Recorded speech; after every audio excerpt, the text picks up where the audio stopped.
Knon 89.3 FM in Dallas and Fort Worth, the voice of the people. Business owners, tell KNON's listeners about your business. You can put your business or event on KNON. KNON currently has space available to run announcements for you.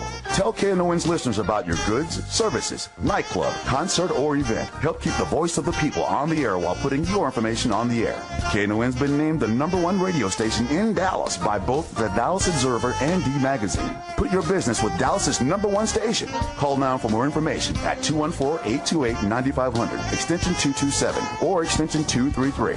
For more information, go to knon.org and click on the Run Spots on KNON page. It's a great way for your business to support community radio while letting more people know about you. Time for us to get out of here, but Dr. Barnett has made us arrival. Good morning, Reverend Barnett. Good morning, yes. Dr. Davis. What's happening? Oh, Jesus alive and well. If I say anything else, it might be wrong. Well, I know you got that right.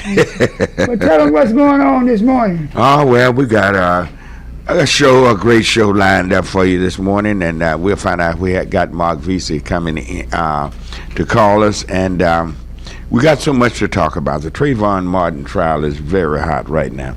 We still got to deal. We're going to have to deal with the voting rights issue. There are so many issues out right now that we cannot afford to go to sleep right now. So I have a question now. They're trying to stop the black people from voting. Yes, they're trying to stop us from voting. They're trying to. And a lot of us not even aware of that. They possibly can, in order to keep us from going and exercising our constitutional right. Now, we say we're the home of the free, home of the free and land of the brave, or whatever. They do all that. That's hypocritical. Yes, sir. There are certain people they don't want to vote. So obviously they don't want to change their issues or change their stance or go to work and get more people to vote for them, but they want to be discriminatory in voting, and that's our basic constitutional right. So we're not gonna let the people go to sleep on this. Yes, we're going to have a big rally. It's going to be a big rally, August 24th in Washington, and commemorating the 50th anniversary of the March on Washington. Yes, sir. But it's not going to be something looking back and say we made it.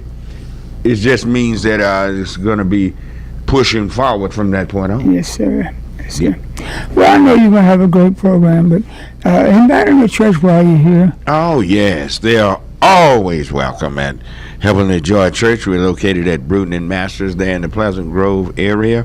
Service beginning at 11 o'clock, Sunday school at 9:30. And everybody's always welcome because you're going to be loved if you come there. You will feel the love.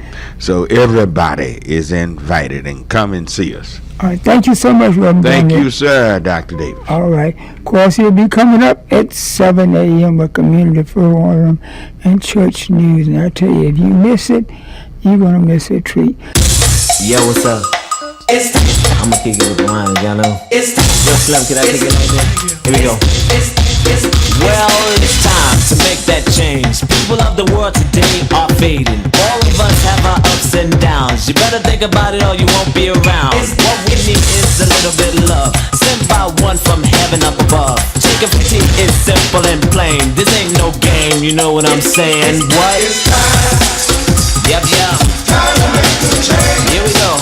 We are the people who can do it. Oh yeah. Time to make the change. We are his people. We can do it. Yo, Mob, kick it for me one time. We'd like to say good morning. This is Church Information in Open Forum. I'm Marion Barnett, your host. Reaching every Saturday morning from 7 to 9 a.m. right here on Knon 89.3 FM, the voice of the people. Have Clinton Doc producing this morning, and we got a lot of things to talk about. A lot of things going on. A lot of things. I think we are off the air. Have we been knocked off? We still modulating? All righty, okay. I'm not getting anything in my headset. But anyway, we'd like to say good morning to everyone that's listening. Got a lot of things to talk about, a lot of things going on, and we'll eventually get to the Trayvon Martin trial and get about that because there's some things happening there. It's kind of scary. But I would like to make these announcements. Got a couple of announcements here. The Deliverance Baptist Church Annual Missions Day is Saturday, July 28th at 3 p.m. Special guest is Bishop K.D. Davis and the 6th Avenue Baptist Church of Corsicana. For more information, call them at 972-743-5296. That's 972-743-5296. And the Reverend Dr. Kenneth W. Andrews is the senior pastor. That's the big annual missions day over there at the Deliverance Baptist Church. Yeah. Well, look like I'm having some trouble with my headset, but we'll be getting it straight in just a second. Also, the pastor and wife anniversary honoring Demetrius and Evangelist Joyce Chapman. This will be July 5th, 6th, and 7th. We still have the 6th today at 6 p.m. and July 7th tomorrow evening at 3 p.m. Now, it has changed from the Galilee Praise Church at 1739 Fordham Street to the Church of the Living God at 1710 Bayside, where anniversary services will be held in West Dallas. For more information, give them a call. Give Pastor Chapman a call, 903-493-3581. That's 903-493-3581. All righty. And I tell you what, we got some more announcements. We'll be making it later on in the program.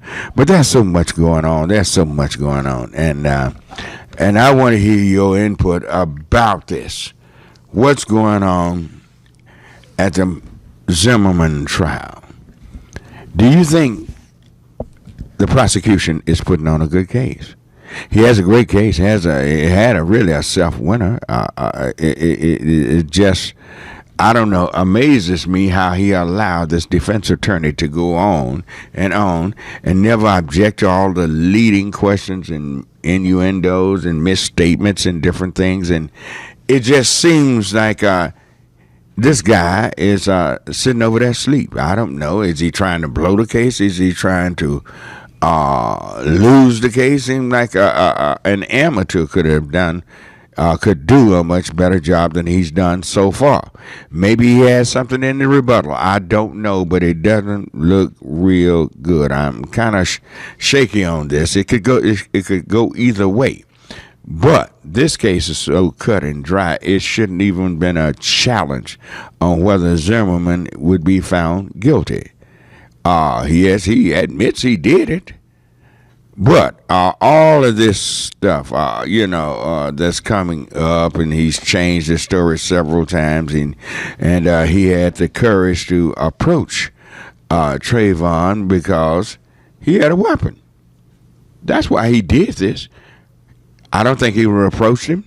And with the mentality he approached him with, said this guy's up to no good. He's wrong. He looks like a criminal and all of this. And he lied and said he had no knowledge of the Stand Your Ground law. Well, that's a lie. He had.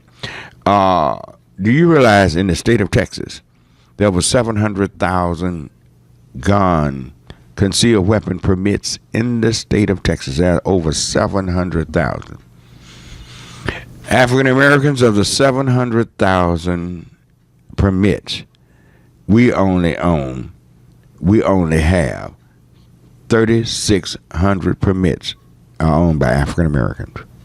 Wow. And if we have a Stand Your Ground law in Texas, we might be sitting ducks.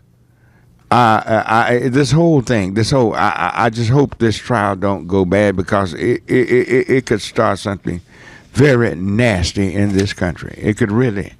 Something really nasty could come out of this. There will be a lot of people very upset if they turn this man loose. It's going to be very nasty. And people, he's guilty. And those 6 jurors, they know it.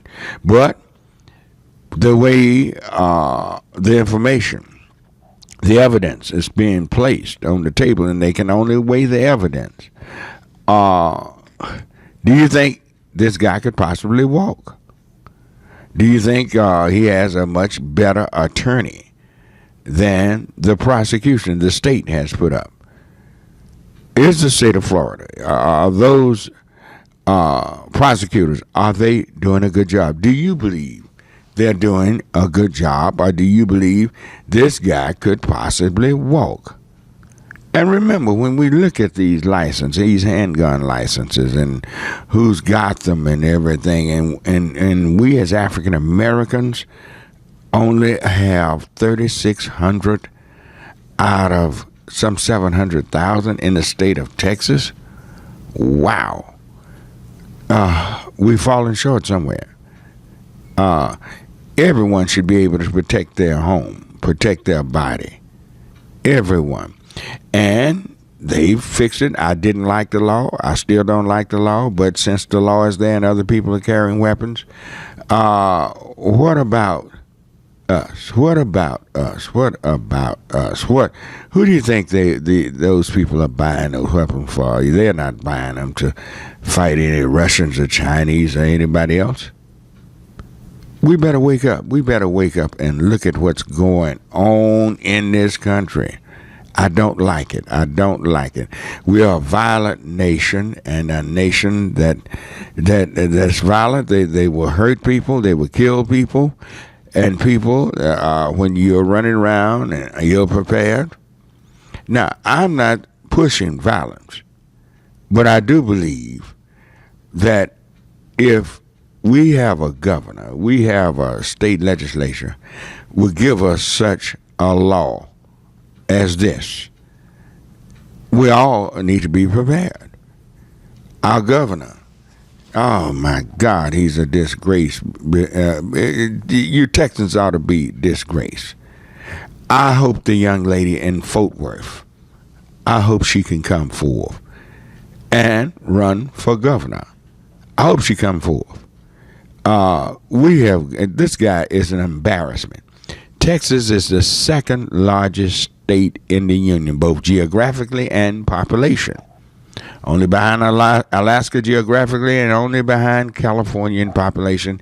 And it's predicted Texas will eventually overtake California. We should be a nation that people look up to and take pride in. We shouldn't be a nation that people think we're a bunch of hillbillies and ignorant people down here, wild, wild west. No, all having that little, the big 10-gallon head and all that. That's nice. That's good for a Texan. But to be a nation, to have a governor like we've got, he's a joke. And we need to make sure whatever laws they're making, we need to take advantage of it, because they're going to take advantage of us. Here's a state, the second largest in the nation, that has a state legislature that don't want you to vote.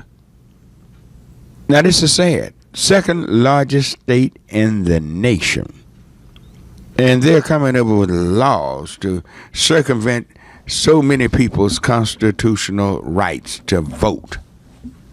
This is a disgrace.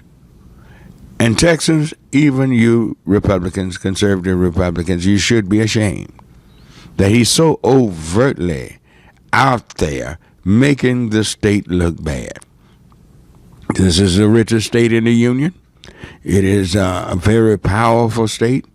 But with all the great wealth of Texas, we're almost at the bottom when it comes to education, when it comes to certain things about taking care of those who cannot take care of themselves.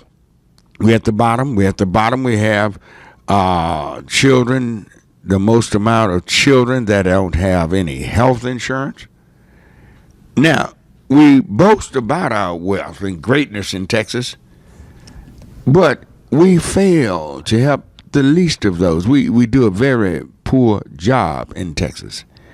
Do you not believe that it's time to change in Texas and come into the 21st century as a state that's leading all other states in really being the great state that Texas really should be? You got some great areas. Texas is not red now. Texas is basically purple. It's becoming. I know all the statewide officials are Republicans and everything, but I guarantee you, in a short period of time, all of this is going to change. It's going to change. It's not going to have the same connotation it had years ago. Right now, it's going to be tough to get these Republicans out of these congressional seats because they gerrymandered those seats and made sure they all in safe districts and everything. But it's going to come a time. All of this is going to backfire on them. They're discriminating.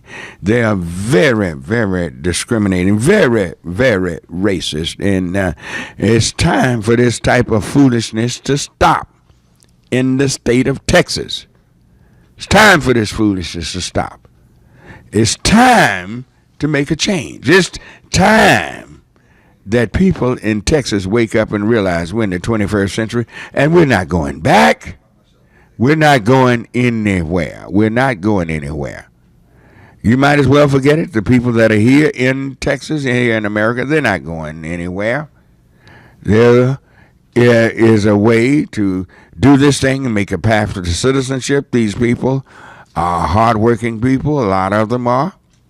And it's time that we, as Texans with our heads on straight,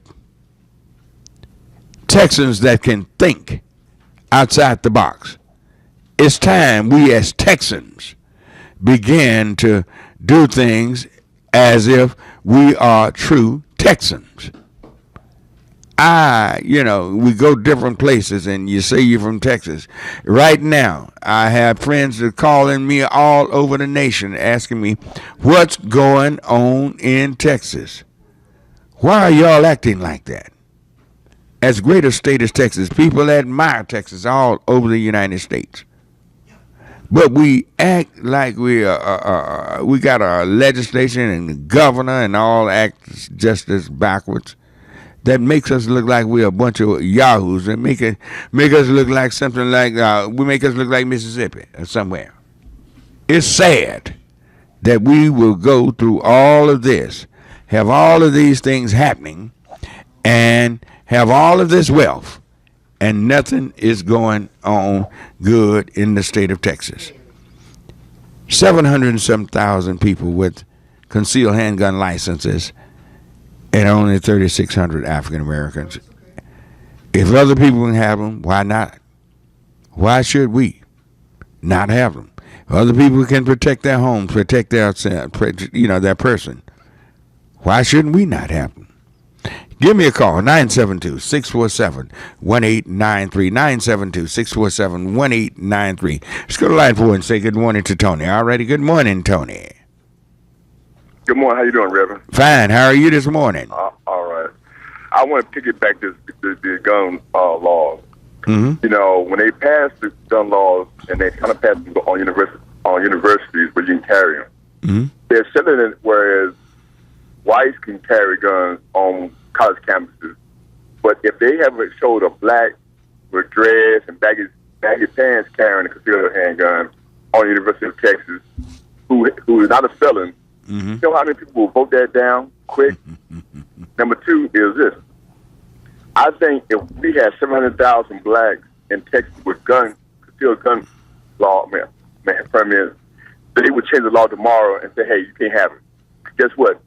You can vote with that card. That card, if you have a gun license, you can go vote in any place in Texas. Oh, yeah. But when it comes to university, you're a student, you can't vote with a student ID. So Mm-hmm. my thing is, if we can leverage our numbers here and buy guns, and I'm not buying guns for, just killing black on black, Mm-hmm. like I said, for protection, and show them that number start ticking up from 3,000 to 400,000 to 1 million blacks in Texas who don't have felonies. Mm-hmm. All of a sudden, they would change that law tomorrow.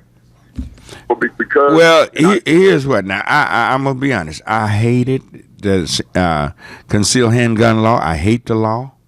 I hate that they would have such a law in America. But since they got it now, since you have over 700 and some thousand white people carrying guns in America, and let nobody fool you. The most well-armed civilian population on earth is white America. We might as well. Why not? Because I really don't trust a lot of these people that's carrying these guns. I really don't. The least little thing can happen. They can shoot you. And if this guy Zimmerman get away with this thing in Florida, it might be open season. Hey, we just don't know. Because if they can come up with some, they claim they have some type of stand your ground in Texas with that particular law. See, this thing is dangerous. It's dangerous. This whole trial. This thing is dangerous. I don't know what could come out of this. If people think they can kill another person and get away with it just because they don't like the way that person look, or they don't like the skin color of that person, you think you are in the wrong place? Why could not Trayvon be in those apartments? I was looking at them. They don't look like anything special to me. And even if they are, if you're an American citizen, you should be able to go where your money can take you. So the whole thing, this is a dangerous situation, and I hope, if he's found innocent, I hope things real bad don't break out in America.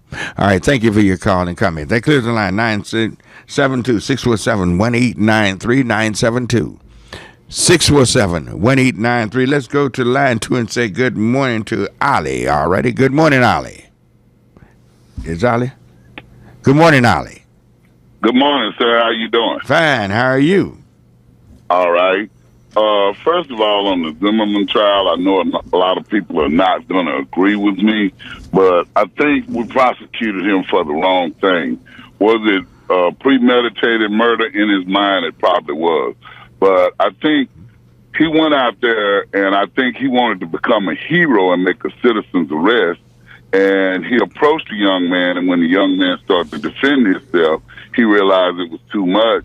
And I tell you what, Ali, shoot him to get him off of it. Yeah, all right, that's a good point of view. We're going to put you on hold, and we'll bring you back right after the break. We need to take a short break, and you can call us at 972-647-1893. All right, put Ali on hold, and we'll get him when we come back off a break. All righty. In Dallas, local partners and national nonprofit Connect to Compete have made available for residents digital skills training classes. Classes include basic internet searching, internet basics, computer basics, and more. Local residents are also eligible for programs that provide assistance for internet service and computers. For more information on internet classes at local libraries, their phone number is 1-855-387-9166 or on the web at everyoneon.org. This program is in partnership with Dallas Area Libraries, Connect to Compete, and the Ad Council. When they're gone for good. This is Scott from KNON's Texas Blues Radio telling you don't miss out on some great blues. KNON's Texas Blues Radio Volume 5 Blues CD. It's a CD put together by real blues fans for real blues fans like you.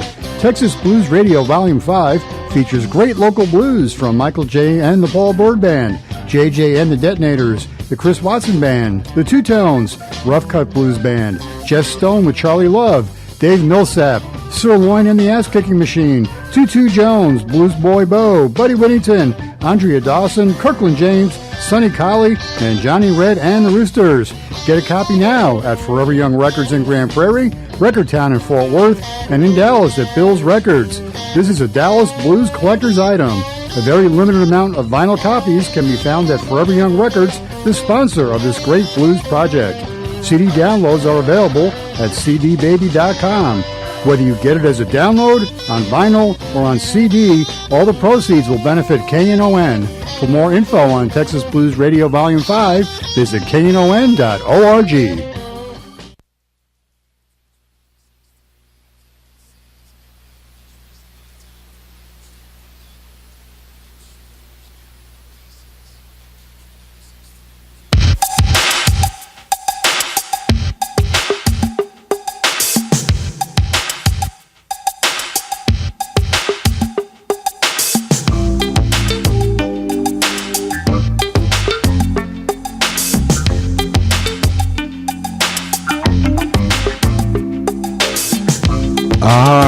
back on Church Information and Open Forum. I'm Marion Barnett, your host.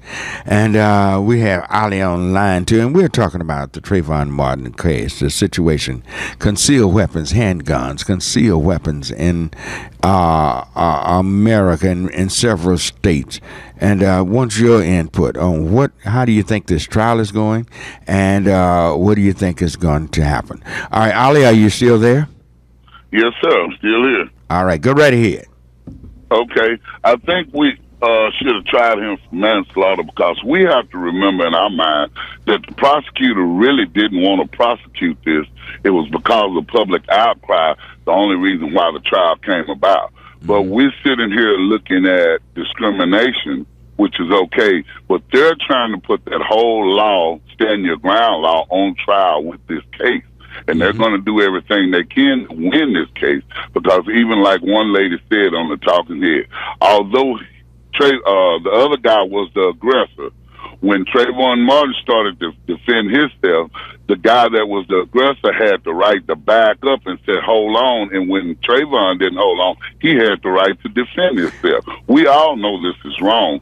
So I'm saying to us as a people with these new laws, we got to be careful who we get into it with. Because if somebody even aggressing towards you, that means that when I go to defend myself or do what I got to do, they can back up and holler help and then shoot you and then say, oh, I'm under the stand your ground law. That's what we're coming to now. I hear what you're saying. But now you're taking what Zimmerman said to heart, and you believe, obviously, what Zimmerman said, that Trayvon came on to him. I don't believe that. This is what I'm saying. I'm saying I think the guy went up to try to make a citizen's arrest because in his mindset, the police wasn't doing their job. He wanted to be a police. He approached you.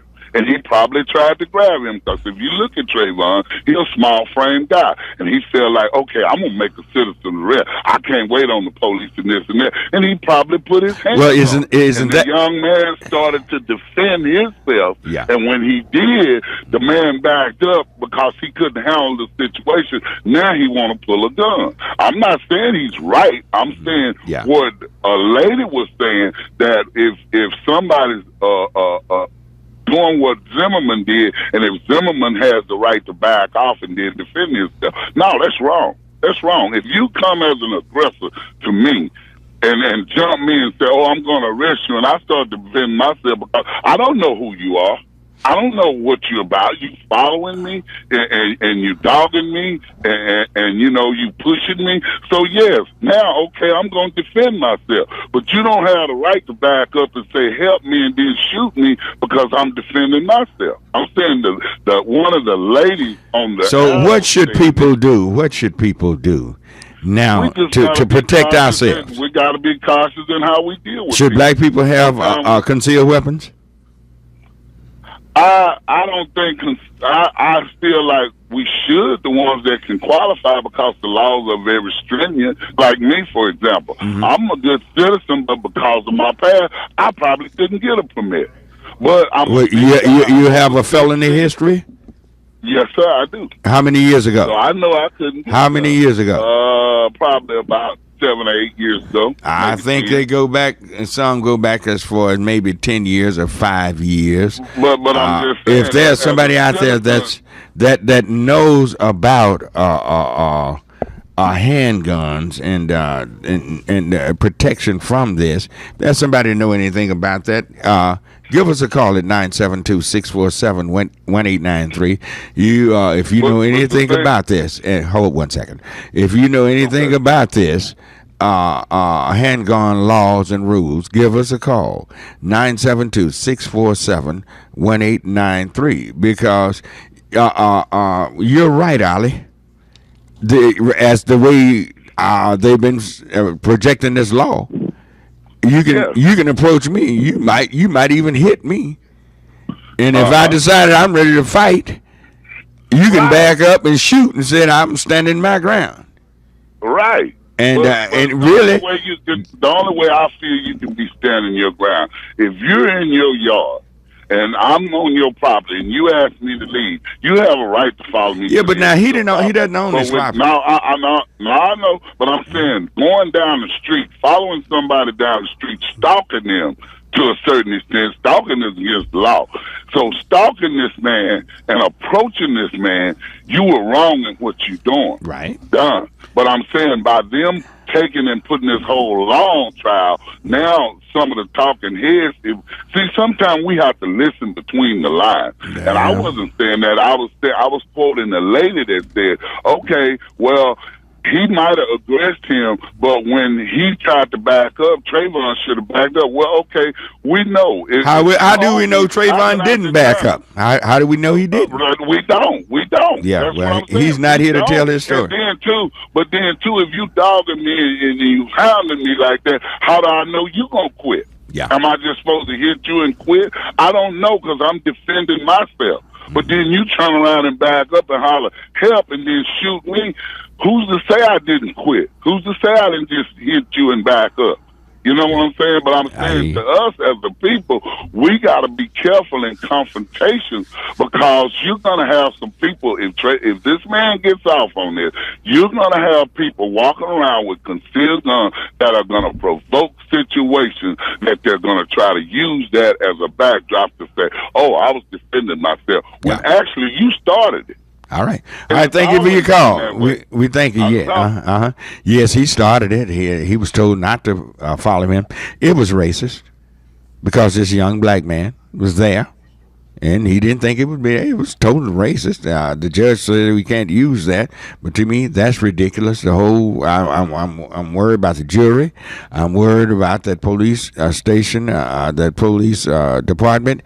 It was 44 days after this before they even arrested anybody, before they arrested Zimmerman, didn't arrest him that night, let him go home with his gun and all of this. Something really smells about this. 972-647-1893 is the number to call. Let's go to line 3 and say good morning to Michael. Good morning, Michael. Yes, sir. How you doing this morning? I'm fine. Okay, I think Mr. Zimmerman was stalking. He was? Trayvon. I think he was stalking him, but I don't really understand why he was stalking him. When the police officer give you an order not to follow someone, to let them handle that, you need to get in your car and leave. Mm-hmm. Now, I'm talking from experience. Mm-hmm. You see, I know these things because when a police officer or dispatcher give you a direct order, that needs to be listened to, and it needs to be 100%. No reason why you should disobey that order. Now, one other thing I'm going to say is, for the first time in my life, I'm going to disabandon the Democratic Party. And for the first time in my life, I'm going to vote for a Republican. One, because I think Barack Hussein Obama has dropped the ball on what's going on. He can stand up and stop this mess and, stop trying to weaver and waver and just speak his mind. That's why he's getting gray hairs. He's scared to tell the truth about America and speak his mind.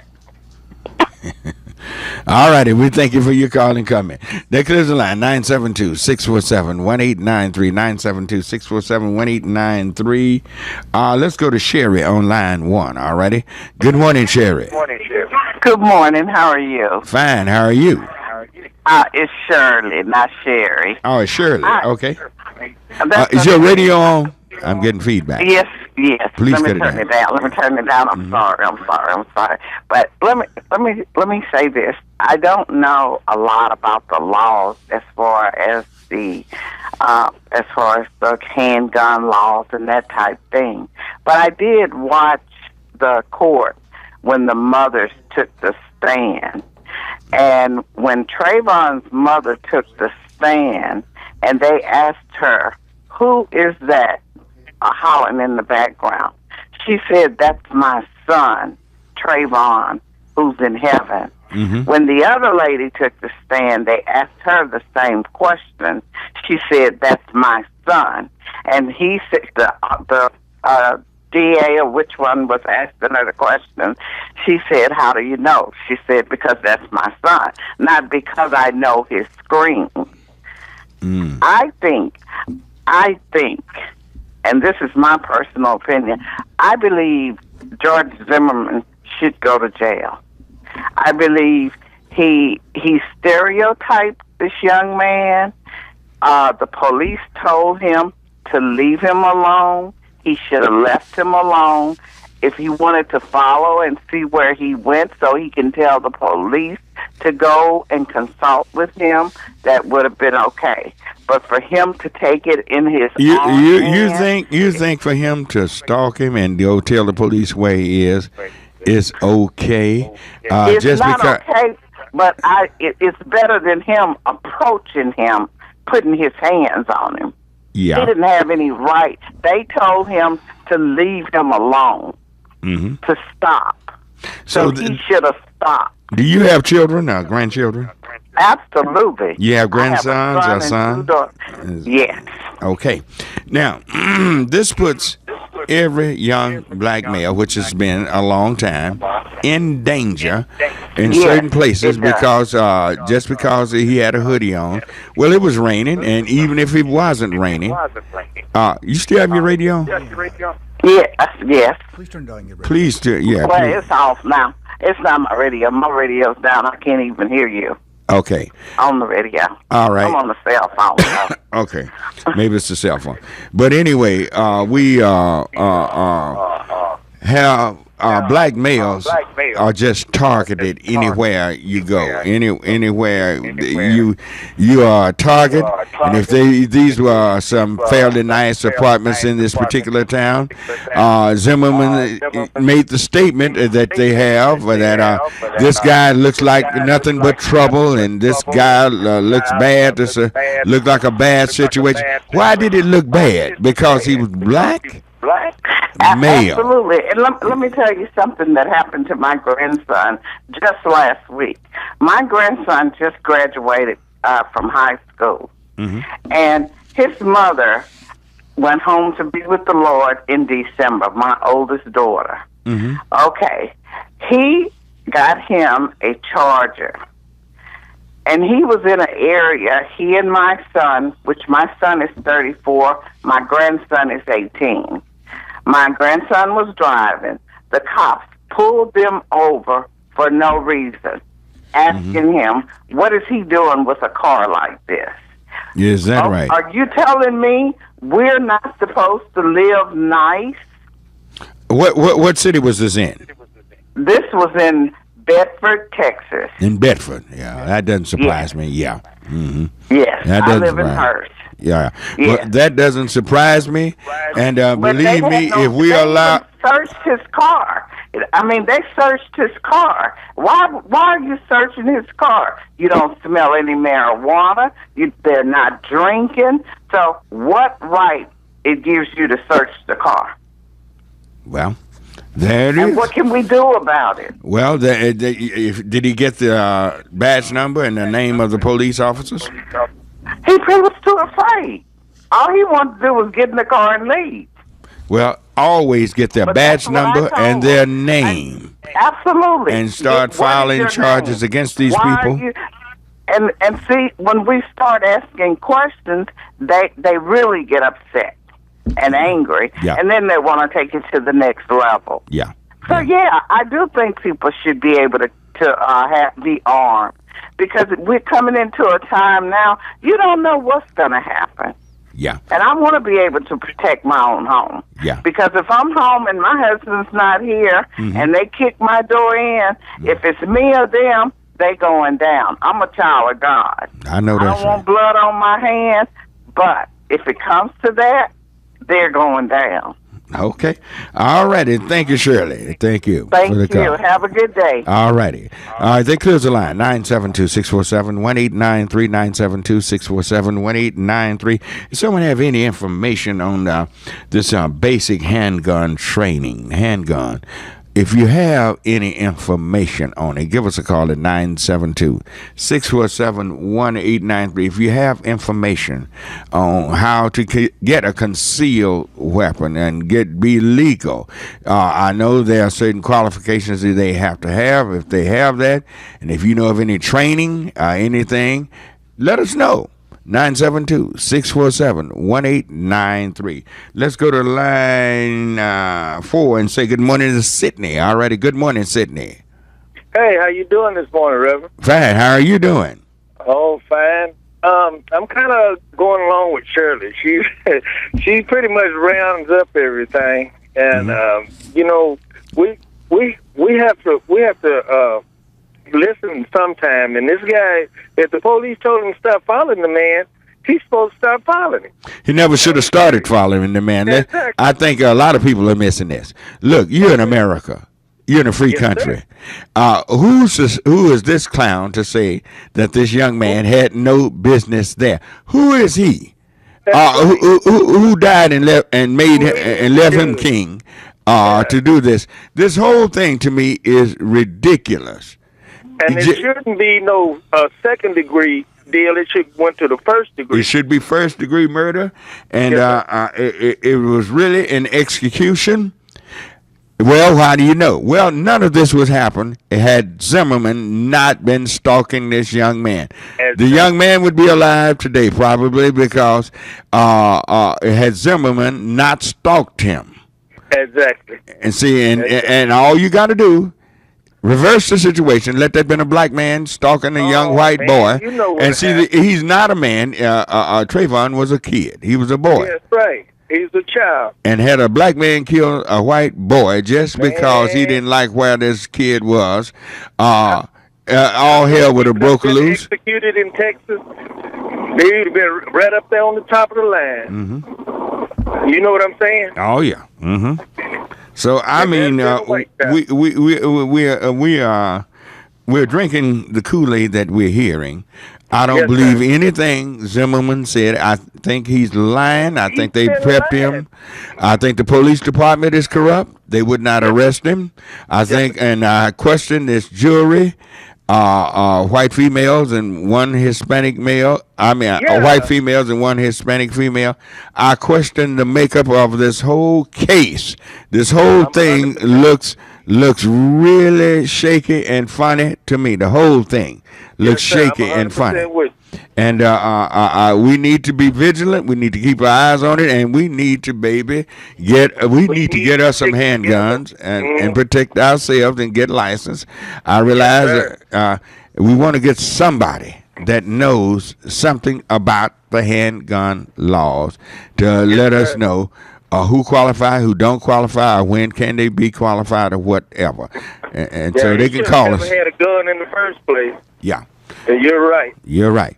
972-647-1893 is the number to call. Thank you. 972-647-1893.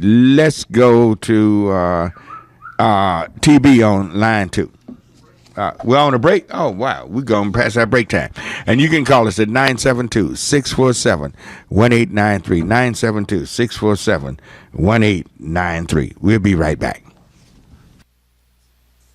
GoodSearch.com provides a way for you to support nonprofits like KNON with your online shopping and dining. GoodSearch.com offers a downloadable toolbar for searching from your computer called Good App, so your purchases can go to support KNON. With Good Dining, every time you go out to eat at participating restaurants, then a portion of what you spend gets donated to KNON. Registering is easy at GoodSearch.com, and Knon 89.3 is the name to enter in your account settings for charity selection. Support KNON with your online shopping and dining at GoodSearch.com.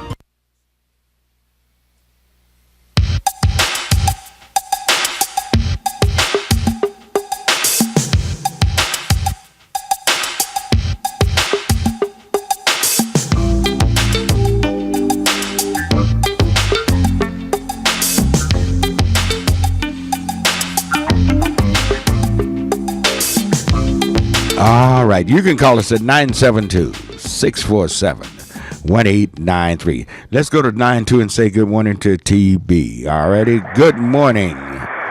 You're on KNON. Hello? Hello, you got me? Yes. All right, yeah, I'm outside a little loud. How you doing this morning? Fine. You doing all right? Oh, so far great. You got a wonderful topic. Well, it might be a little noise where I'm at, but one thing, no one agrees with what Zimmerman did. I'm just going to give you some situation for myself, and out of being what you call the COP, Citizen Patrol with the police department. One thing, if you got a clean record, you're not going to have any problem getting a permit to get a firearm. It's real easy to get something illegal. If you have a clean record, no felony, you go to the training class and you get a firearm. So that thing, I'm from another city, another state now. They've always had a 7-day rule.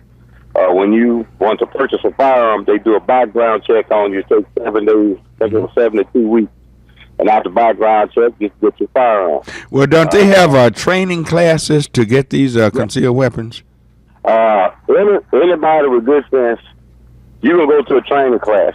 One thing, even here in Dallas, those who purchase firearms, they have to go. You have to go to a training class to purchase because you know the consequences when you pull that trigger, when you pull that firearm out at somebody. Right. You know what the consequences are. So people need training to know the law and how to handle that weapon. There should be some training classes, and I think anybody who carries a firearm should go to a class and learn how, because y'all don't want nobody to get nervous and shoot yourselves and then shoot innocent people. A lot of people don't understand about you as a civilian or having a firearm. Yeah. We'll say homeowner, not a business owner. You as a homeowner. Now you're going to go to class. Now you know from that training class, they're going to go over the law. Now one thing in the state of Texas, you have the right to protect your property. If you got a sign up in your yard, if you have a bad dog, if you have a sign no trespassing, well, that part of the law covers you because you do have warning. A lot of people don't realize that. When someone comes on your property, and one thing is some part of the law, if you ask a person to take their hands off and he's coming towards you, well, that's catch-20 law. You got the right to take that. All right, we're losing that call. I can't hear. Well, here's another thing I want to share with you on the trade bar. I don't agree with what Zimmerman did. Here's another twist that people might not look at. What he did was wrong. I'm gonna give you a scenario that happened in my life. Hurry up! All of our lines have been jammed ever since we come. A person was driving a vehicle with no lights on. I called 911. They called me out, and they asked me to follow from a distance until they got their people lined it up. And when they got where they were, that he flashed my light. So he didn't follow orders, so he should be prosecuted at full extent of the law. I agree with you 100%. Yeah, I know we don't have enough time to other people. Yeah. And I like to share some other information. But you take care of them. All right, thank you. Thank you for your call. Good call. 972-647-1893. Let's go to who is that Robert on line? Is that Robert on line 1? Okay, let's go to Robert on line 1. All right. Good morning, Robert. Good morning, Reverend Barnett. Fine. How are you this morning? Just great. I have a question. You've been on the radio for 28, 30 years? 27 years. 27 years. It's been a long time. Yeah. Right. And you have been on top of all the current events. You've been able to deal with our past, our present, our future. Do you feel that you have made a major impact where our people has responded to the things that you have said to them for 27 years? I would like to think so. Maybe with some. You really never know. You never really. Well, I mean, but do you in looking at the overall black community in Dallas, Texas, do you feel like the people have listened to you and understood the message and your sincerity in dealing with the problems that affect our people and responded in a way that you would be satisfied with? Well, some have. Many businesses have started. I know several. Just many people have changed their name, and I'm not their name, but changed their way of doing things. Yes, we've been effective on this. I tell you what, would y'all put Robert on hold? I got somebody from a handgun school. Robert, just stay right there. I'll come right back to you. Give me line 2. I got somebody from a handgun school. Put them on. Good morning. You're on KNON. Yeah, this is James. I'm not from a handgun school, but I looked on the internet. They got about 4 handgun schools in the Dallas area, and I can give you, 2 of them that wouldn't. Is he there? Yeah, can you hear me? Yeah, I can hear you now. Uh-huh.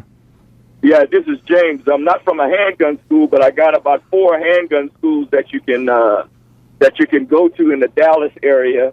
There's one called the Concealed Handgun School, and their phone, and I can give you their phone number, address, whichever one you want me to give. Mm-hmm. It's 4733 Don Drive in Dallas, mm-hmm. and their phone number is 214-943-4867. That's 214-943-4867. And then there's the Texas Handgun Academy. It's on 10201. That's 10201 Plano Road, number 107 Dallas. That's 10201 Plano Road, number 107 Dallas. And their phone number is 214-340-3101. That's 214-340-3101. All righty. Well, I thank you for that information. Thank you. People need to learn. It's a law. I hate the law. I think it's terrible. I think it's one of the worst things that could ever happen. But since it's the law, people need to learn how to use these weapons, these concealed weapons, and I hope no one have to use them. But I don't know how this Zimmerman trial. I'm kind of leery about this whole thing. It's not going right. It's not going right. Now, what they said with Trayvon, one of the pundits, what they had said with the Trayvon trial, like Judge Alex, he had said that it's not against the law for Zimmerman to have followed Trayvon, and that the 911 operator is not the police. They're just an operator, and they can make suggestions for you for what you not to do, but they're not the police, so it's not a disobeying a direct police order. I'm just saying that's what the judge. Yeah, well, I really want to hear more on it, because I always thought stalking was against the law. Well, stalking is, but Trayvon isn't here to say I want to. Well, now he admits he followed him. He admits he stalked him, and I've always thought stalking was against the law. Well, the prosecution is the one that should come away with that charge, or should bring that up to the jurors and tell them, well, this guy is stalking. He's not. Oh, that prosecution, to me, he's awful. I'm gonna be honest. I don't trust this prosecution. He's one of the main culprits I don't trust in this whole trial. All righty, thank you for your information. Thank you for your call. All right, 972-647-1893 is the number to call. 972-647-1893 is the number to call. Let's go back to line 1 and say good morning to Robert again. Robert, you still there? Yes, sir. All right, go right ahead. Yes, but when I look and drive through the black community of Dallas, Texas, and all over America, but I'm going to speak mainly of Dallas, I see blighted, drug-infested crime, lack of economic development, and then I hear people, when they say the N-word, I mean, we just go crazy if a white person say it, but if somebody black say it, it's all right. Now, it's like, okay, if a white, they could treat us like we're niggers, the N-word, they could treat us that way, but long as they don't say it. See, well, our leadership come out, everybody come out, they said, we found out that a white person said the N-word. But when you look at our community, you could see how we are treated. You could see the educational system in our community. You could see the blacks that's going to the penitentiary. You could see the ones that's coming out. You could see the drugs, the crime, no development. When you look at communities like Brown Paul Quinn, I mean, it's no jobs over there. If you don't work for this grocery store, the little convenience store, you don't have a job. So. But Robert, we're this year alone, we're going to handle $1.3 trillion. We handled that in 2012. $1.3 trillion that they know about. Right. And probably 1.3 trillion they don't know about. Why are we in that condition when you handle that kind of money? You're what's right. wrong? What's wrong? Right. That doesn't say well about our spending habits. It doesn't speak well to how we care for one another and look out for one another. That means our money come into our hand and go right out our hands into some other community. That's to me is our number one problem. Right. Is our spending habits. When you don't have businesses in your community to profit from your income, when you don't have development in your community to create opportunities that would help your community grow and to develop. See, when you don't have that, your money has to go outside of your community. And see, our money is going outside our community to other races. When you look at the few businesses that we have in our community. We're the ones who's doing this. Right. We're the ones doing this. We're doing this to ourselves. Nobody else is coming in and pulling guns on us and saying you got to go spend your money over here with somebody else that don't. We're doing this to ourselves. Well, put your psychology hat on and be a psychiatrist and you analyze us as a people. You know what? And every African American should at least go to a black business at least once a day. Every African American. Go find you out one. You stalk these black businesses. That's where you need to stalk. I just got some after a while some concealed handgun laws and different things. Thank you, Clint. This is good here, and it's telling me about who can use these concealed gun hand. I got a full pamphlet here. So when we look at what's happening, basically, I'm going to be honest, much of it is our fault because I know we've been conditioned not to do business with one another, not to trust one another, not to care for one another, to put each other down, to always be leery of some black person trying to do something. We're very questionable of our own people and everything. We do everything we can. Hey, we got to break that vicious slave cycle that has been put on our minds and impressed upon our mind. We got to, until we break out of it, Robert, ain't nothing going to change. All right, thank you, Robert. All right, they clear the line. That's the gist of the question. Yeah, all righty. 972-647-1893. I'm just about up against a break. I have time for one more call. All right, let's go to, who do I have here? Let's go to James on line 3. All righty. Good morning, James. Yes, good morning, Reverend Barnett from Palestine. I enjoy and appreciate everything being said, and I support those people with their concerns, and we really need to come together as a family in America on one accord. Yes, sir. A lot of concerns I have, but I share this one. On the Zimmerman case there, Zimmerman at the police station doing an interview, he openly said out of his own mouth that that voice on that screaming was not his voice. That's a guilty conscience self-confession right there. Everybody need to go back and listen to that, what he said on that video. He said that voice does not sound like his voice. Right there, in other words, he not only is saying it's not his voice, he's confessing that, yeah, I knew what happened, and I know it wasn't me. I know what I did. He's saying that there. They need to really go back and look at that close and check all the cameras and everything on that property and see what's going on. As far as us here in America, until white folks, whomever that's go along that consider themselves white, until they get that stereotyping image of us out of their hearts and minds as being criminals, we're going to always be stalked by them. And that's just the way it is here in America because... Well, your media has done this. Yes, sir. And we've cooperated with them. Yes, right. We take stuff, junk, and they've used our women to...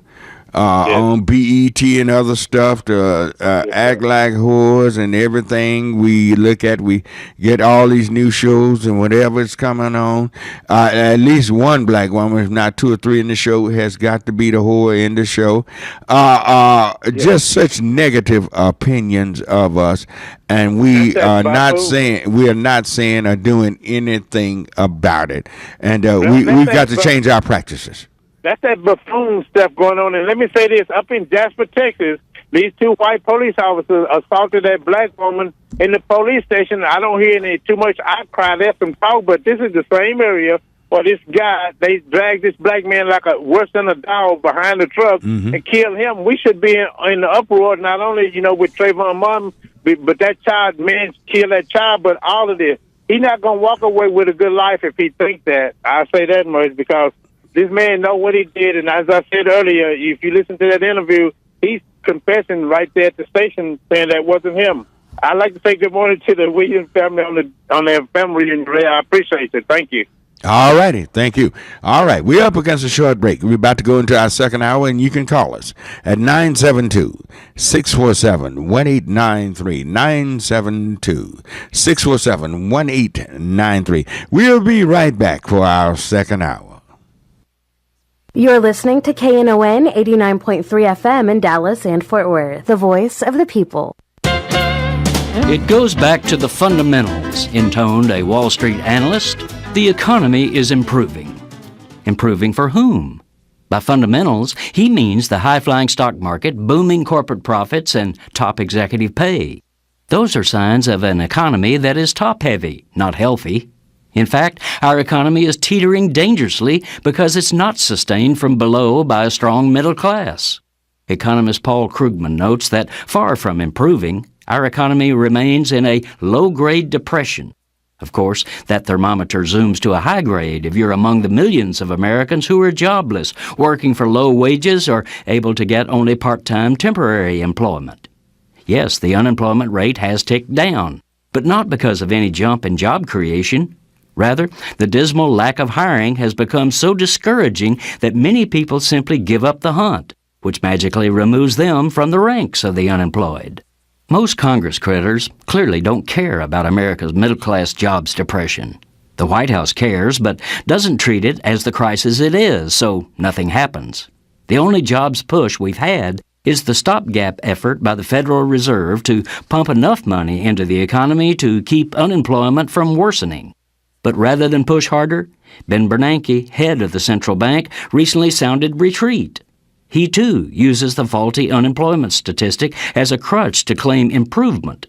The jobless rate, he says, could drop to 7% next year, so the Fed's stimulus will no longer be needed. This is Jim Hightower saying that's shameful. Even if that was the true rate, 7% equals 11 million unemployed Americans and many millions more who would still be underemployed. From Bernanke to Congress, all government officials who shrug their shoulders and give up on helping that many Americans should themselves be made jobless. Yo, what's up? I'm gonna kick it with the line, y'all know. Yo, Slim, can I kick it like that? Here we go. Well, it's time to make that change. People of the world today are fading. All of us have our ups and downs. You better think about it or you won't be around. What we need is a little bit of love, sent by one from heaven up above. Chicken from tea is simple and plain. This ain't no game, you know what I'm saying? What? It's time. Yep. Time to make the change. Here we go. We are the people who can do it. Oh yeah. It's time. Time to make the change. We are his people. We can do it. Yo, Mob, kick it for me one time. We're back in hour two. With church information and open forum, I'm Marion Barnett, your host. Clint and Doc is producing this morning. And you can call us at 972-647-1893. We're talking about the Trayvon Martin trial, and we're talking about concealed handguns. Clint gave me a book here. I can't read all this and pass it. Boy, but it has... It's homework. It's a whole lot of homework here, but we need somebody who can kind of give us in college, you have kind of cheated with them Cliff Notes and different things like. If somebody can give me a Cliff Note class, this should be in hardback. What I have here about concealed handguns, and concealed weapons. Who qualifies? And I got the information here on my desk right here, but Jesus Christ, I didn't realize this law was this extensive. This is extensive. It's a lot going on. It's a lot going on. And you can call us at 972-647-1893. And how do you think the Trayvon Martin trial is going? Do you like it? If you want to see someone go free, you might not be feeling too bad right now about this situation. But if you think this guy should get some time, I don't know. You might feel like me. I'm a little leery at this point in time. I'm a little leery. I'm very leery. I don't think the prosecution have done a good job. I don't think. All right. Let's go. What's that, line 3? Okay. Get me line 3 and say good morning to BJ. All righty. Good morning, BJ. Yes, good morning, sir. I'm a first-time caller. Mm-hmm. I was listening to the conversation this morning. First, let me let you know that I am a commissioned officer, a level 4 commissioned officer. Mm-hmm. I do private investigation, private protection, and I have a concealed license, and it goes back 7 years. Okay. Okay. Now, no, that really wasn't necessary what the Zimmerman did, because he had all kind of other options he could have took before that. Even though we know that he was just a watchman for the neighborhood, but you have to go through the procedures. I mean, the first thing you want to do is, if a situation like that, you want to confront a person or talk to him about it. But now, if you have to use any kind of force, any kind of way, he could have had mace. But answer me this. Wait a minute. What is it? Why, if I got somewhere I need to go, why is it because I'm a black man, I have got to be confronted? Well, because, let's go to the basics of this whole thing. Why do I have to be confronted? Now, if someone is leery of me, you call the police, you call the authorities. Yes. And he felt comfortable confronting this young kid, and he's a boy. Let's quit calling him a man. Trayvon was a kid. He felt comfortable because because he knew he was armed. Yes. Would you go confront somebody you don't know at night? They got a hood on and everything, and you don't have anything to make you feel secure. You don't have a gun. Would you run up to him? No, sir. No. Well, sir. Now, I think this man, he wants to be a policeman so bad. He wanted to do something so great that here he is, and he took this young man's life, this boy's life. Exactly did that. But now, you see, the thing about it is, you see, in a situation like that, it's always 3 conversations going on, yours and mine, and what your motive is. Okay, now this Zimmerman, he could have did anything else besides, that's the last source, is deadly weapon. Like I said just a second ago, he could have had mace, he could have used a stick if he had one. He did not have to do that. He could have used his maneuvers, stuff like that. But like you said just a minute ago, he profiled that boy, and he had something on his mind. He wanted to do what he told the dispatcher that this don't look good. He looks terrible. What was so terrible looking about this young boy? Yes. The boy coming from a convenience store with Skittles and some type of pop and everything, watching the All-Star game and run down to the store, and to run down to the store and coming back with your thing, to lose your life behind somebody's ignorant prejudice, and you're talking about letting this guy go free? Come on, let's be for real about this whole situation. I'm not buying any okie-doke that any of them are selling. I'm going to deal with reality. He had no business approaching that kid. No, he did not. He did not. And beside that point, and I have to blame some of the apartment owner part of it, because he didn't have no kind of representation about himself or anything. He didn't have a jacket, a badge, a name badge, anything to let the people in the neighborhood know who he is. Mm-hmm. All righty. Thank you for your call and comment. Yes, sir. That clears the line. 972-647-1893. 972-647-1893. Let's go and get Reverend Wright on line 4. All righty. He's been waiting a long time. Good morning, Reb. You there? Good. How you doing this morning? Fine. How are you this morning? I'm good. Pastor God blessed me on Friday the 5th. To see 55 more years in this world. Oh, congrats. Happy birthday, man. Happy birthday. I live it all the time. You got a great show, as usual, Pastor, and there's a couple things I want to run by you real quick. Is that concealed gun law is very discriminatory. Mm-hmm. Certain people have a right to bear arms and certain people don't. Mm-hmm. The amendment says we all have a right to bear arms. I'm not going to say that if you murder somebody, you shouldn't have a gun. But when you plant drugs into a community and people get on those drugs, not killing anybody, but get on those drugs, now they don't have a right to protect themselves because of what you put into our community. Mm-hmm. And that's the thing. This case that we're discussing this morning, why did he not have a jury of his peers? Well, like I said, I'm leery about this whole thing. I'm leery about this. Something stinks. I don't trust the police department. I don't trust the judge. Why would the judge say race could not be brought up in this? Why not? If he was white, I don't think he would have been stalked or stopped.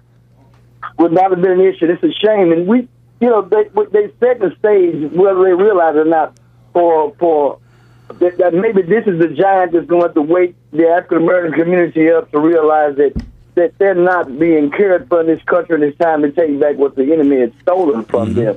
I mean, it's just amazing. And to leave from Trayvon Martin and come to a closer thing to home, on last week we did a press conference for Darius Ewan, who was accused of setting the dog afire. Mm-hmm. They arrested him, and they said he did it. The animal control people said they wanted him to get the full extent of the law, and then they ended up arresting 4 more young men. At first it was 1 man, now it's 4 men. Well, last week one of the young men confessed to committing the crime. Mm-hmm.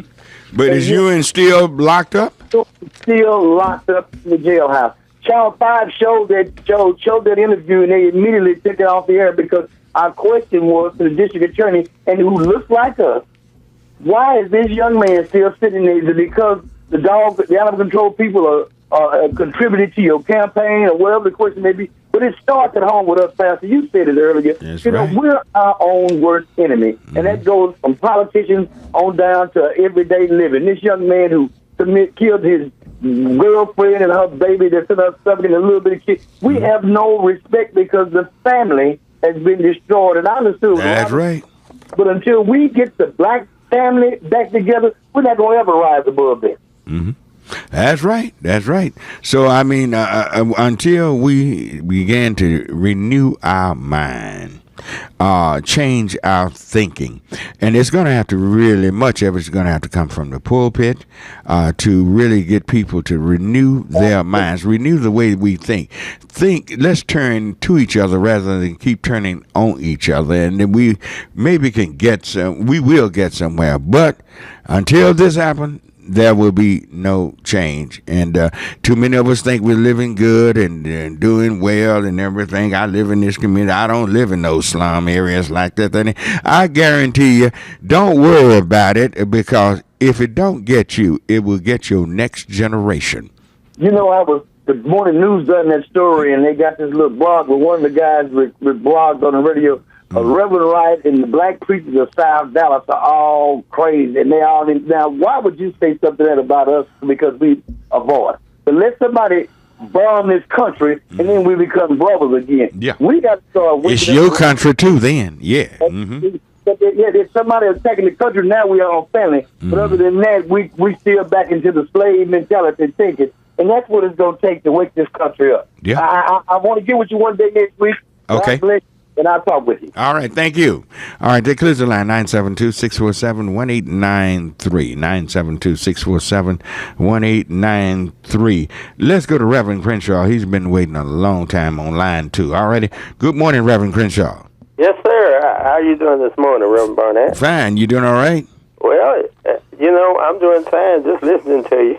But I thought I better call in and issue a few points and tell you what it's all about. All right. Go right ahead. You're right. It's all about the division and the assault upon the black family, persons of color, especially the male person of color. So it leaves the family kind of weak and defenseless.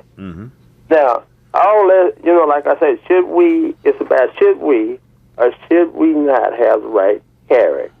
Or yet, this is everybody, black and white. Should we have the right to carry? Or yet, should America be totally disarmed? This specific really law is about, this trial is all about, the right to carry or not. You know what, Reverend Crenshaw, you're right. This trial is really about the right to bear arms. Right. A lot will come out of this trial on really this decision, or maybe not even the decision. It's about a right to bear arms, and I hate the law. I hate it. I wish we didn't. But since the law is there, I think we should, as a people, take advantage of the law and bear arms.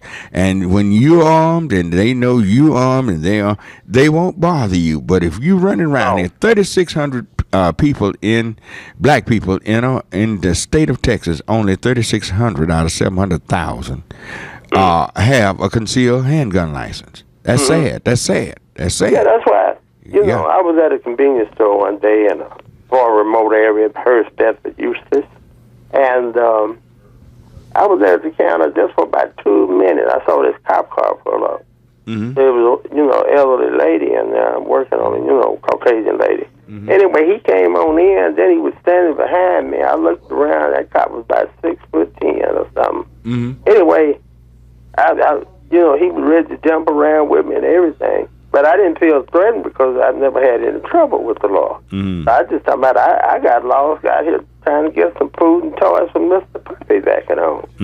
Do you know by the end of that little old skit I gave him, he said, well, go on home and take care of Mr. Puppy.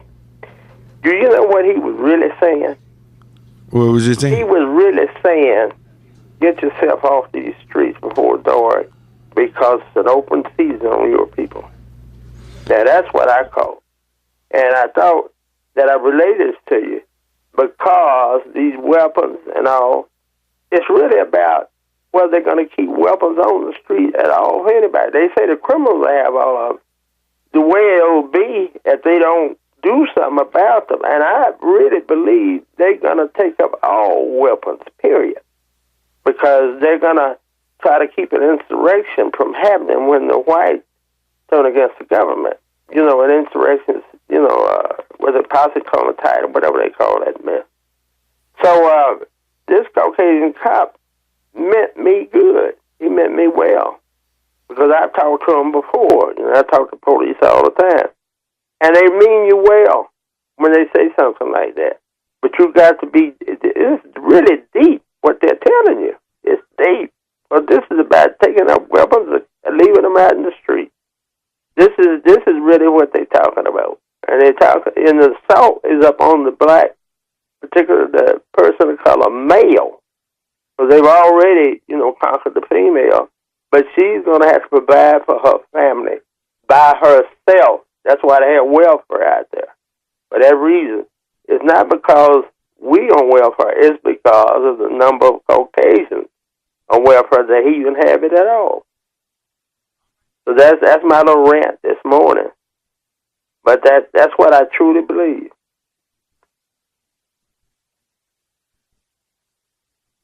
On Texas Blues Radio Volume 5, visit knon.org.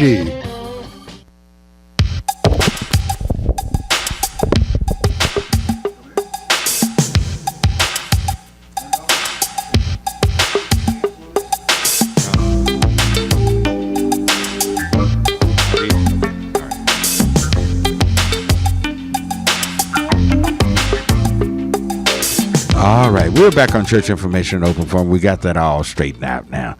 Thank you. All right, 972-647-1893. Did we try? Greg is not there now. Okay, let's go to line 3 and say good morning to Ike. All righty. Good morning, Ike. Good morning, Reverend Barnett. Fine. How are you doing this morning? I'm doing great, and I know you got a lot of callers, and I'm not going to try to talk too long, but I just wanted to say this about the Trayvon Martin trial. If it teaches us nothing else, it ought to teach us to start going to these trials, especially right here locally. You see what they're doing to our people. See how they going down here, and they calling out young boys hoods and criminals and hyenas. My son was called a hyena, and the pack of boys was called vultures and buzzards, all from prosecutors' mouths. You got to keep me kidding. No, I got it. This is these these DAs were calling your sons out of their name and doing the trial. Doing the trial, but with no one there to witness this but me. But I got the court documents on it, so I'm saying they changing. I was with Reverend Wright the other day, looking at some paperwork on one of the young men he was talking about. And one thing I couldn't help but to notice is how the prosecutors changed the indictment. Same thing they did in my son's case. They'll go back in there, change wording of the indictment. But you done already charged these people with this. This is what you done say they done. This is what they in jail for. Then you sit there and go through there and change the wording, change the charges. And, so you can prove that they're guilty. So there's too much of this practice going on. Yeah. If we would go, when somebody go to court, take some church members or some friends or some family. Yeah, well, it's a matter of sticking together. By themselves. Yeah. So if the Trayvon Martin case trial teaches us nothing else, let it teach us that. Because we got to start watching what's going on around us. And, That's right. I'm not going to argue about who's guilty and who's innocent in the Trayvon Martin. It's a cut and dry situation. Yeah. But God bless and have a great day, and I'm going to listen. All right, thank you, Ike. I appreciate that. I appreciate your spunk. You fighting for your son. That's what a good father does, and he's a very good father fighting for his son. All righty, 972-647-1893, 972-647-1893 is the number to call. Let's go to, where are we? Malcolm on line 4. All righty. Good morning, Malcolm. Good morning. Good morning. Good morning. How are you? Fine. First of all, let me say I am an attorney. Okay. But I do not practice criminal law. Okay. And I'm licensed in Texas, and I'm not licensed in Florida. Okay. Okay, now having said that, I just wanted to comment on one thing that you said at the opening when you were talking about the prosecuting attorney and his the questions that the defense attorney, and the questions he was asking on cross-examination. And on cross-examination, as a basic rule, you are entitled to ask leading questions. So leading questions are permissible. So to a certain extent, I listened to some of the testimony, and a defense was definitely asking leading questions. No question about it, but that was on cross-examination. Now, when the defense puts on its case, the prosecutor will be able to cross-examine the defense witnesses, and he or she, whoever they allow to cross-examine, will be able to ask some leading questions. So I wanted to kind of clarify that a little bit. Okay, yeah, and that's true. But I was looking at, he cannot make leading false statements. Take Trayvon's mother. he was making some statements to that woman that was utterly ridiculous. Even if your objections is overruled, somehow that should have, the pattern that the defense attorney was due, somehow that prosecutor should have tried to break that pattern. But thank God she was able to stand up for herself. Well, let me just say this: that a lot of time that what you're missing, and a lot of people who are observing it are missing, is the the remarks, what we call sidebar remarks, that occur between the judge and the attorneys, that will provide them certain type of instructions on how they should approach certain witnesses and certain subjects. Mm-hmm. So we are missing some of that, and some of that is off camera. So what you think may be, well, why is he allowing her to do that, may not be totally on his own saying. The other thing is, sometimes those judges, again, I don't do criminal law, but those judges will appear to lean one way or the other. And as you know, when they had the motion for the judgment of acquittal, the defense made some strong arguments on how there should be a directed verdict for the defense. Well, and 9 times out of 10, the judge is going to overrule that motion, and the judge did that. And the prosecution has established what we call a prima facie case, and it does not appear to be reasonable doubt. I suspect that at the end he's going to be convicted. It seems like it's going in that direction, and some of the questions and the information and the strategy that the defense is using seem to indicate that. I think a key is going to be whether they're going to throw a Hail Mary and put him on the stand. They're going to try to do their best to keep from putting him on the stand. Because if he goes on the stand, I think that will be a conviction. A conviction if he goes on the stand. If he goes on the stand, but if he doesn't go on the stand, he is exposed similar to the way that guy was exposed in on the Penn State case about his abusing those children. Yeah. He didn't go on the stand, and for the same reason, I do not think Zimmerman will go on the stand. And as a result, of course, he got convicted because he's the only one that could add the other side of the story. All right. Okay. All right. Thank you for your expertise. All right. Thank you. 972-647-1893. Let's go to line 2 and say good morning to Eric. Good morning, Eric. Hello. Good morning, sir. How you doing? Fine. How are you? I'm just fine. Yeah. I'm here in Dallas. I asked the owner of Total Precision Shooting, CHL course. I'm here in Dallas. Some of my What's CHL? Right, concealed handgun license. Oh, okay. All right. Some of my students are actually listening to your show, so it's a topic while we're setting up for the class. I want to call in and speak on some of these issues, not so much as a trial, but more so the actual process of getting a concealed handgun license. What the callers need to understand is that to use your weapon or to discharge a weapon in the class, you're going to learn that should be the last resort. You never want to start off using deadly force. The course is going to teach you to go through all your conflict resolutions. You're just talking things out because you want to be able to have a peaceful mindset. Because, again, you don't want to draw your weapon and use your weapon. You want that to be the last resort. But now, if you've got a weapon and you feel the other person don't have a weapon, don't you feel like you basically in control of that conversation? You should be, and that's the thing about having a weapon on you. It should put you in a mindset to say, look, I don't want this to escalate to anything, because you should be always an adult, never a child. When you sit down and have a conversation with a person, you're always going to be what's called a pack situation. Parent, adult, and child. Two adults should always be an adult situation. An adult should never talk to another adult as a parent or as a child, because they're going to revert to one of the two. If I talk to you as a parent, then you're going to be upset and you're going to revert to a child. It's just an ego state that you learn about. Okay. Now, those concealed handgun law, who can get a concealed handgun? Everyone can get a concealed handgun law only if they meet certain criteria. If you're in the military, of course, you're in the military in the state of Texas at age 18. As long as you don't have a Class A or Class B misdemeanor, pretty much everyone will qualify for a CHL. What about if they have a felony conviction?